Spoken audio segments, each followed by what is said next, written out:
1 யோவான் 2ஆம் அதிகாரம் 2வது வசனம் பாருங்க. நம்முடைய பாவங்களை நிவர்த்தி செய்கிற கிருபாதார பலி அவரே.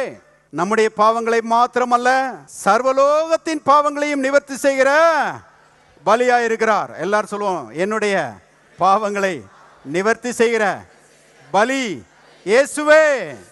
இயேசுதான் நம்முடைய பாவங்களை என்ன செய்கிறார்? நிவர்த்தி செய்கிறார். இப்போ கர்த்தர் எந்த இடத்துல மகிமைப்படுகிறார், எந்த இடத்துல கர்த்தர் மனுஷனை ஆசீர்வதிக்கிறார்னு சொன்னா, இந்த பலியிடப்பட்ட இயேசுவின் இடத்துல வந்து, இந்த பலியிடப்பட்ட இயேசுவை பாருங்க, மனுஷன் விசுவாசிக்கிறானே, இந்த பலியிடப்பட்ட இயேசுவை உயர்த்துகிறானே, அந்த இடத்துல தான் மனுஷன் கர்த்தருடைய நாமத்தை பிரஸ்தாபப்படுத்துகிறான். அந்த இடத்துல தான் கர்த்தர் மகிமைப்படுகிறார். அந்த இடத்துல தான் கர்த்தர் மனுஷனை என்ன செய்கிறார்? ஆசீர்வதிக்கிறார். நியாயப்பிரமாணத்தை நிறைவேற்றுகிற மனுஷனை ஆசீர்வதிக்கிறார்னு சொல்லி பைபிளில் நம்ம பார்க்க முடியாது. கவனிங்க. அப்ப சட்டத்திட்டங்கள்லாம் எதுக்கு கொடுக்கப்பட்டது?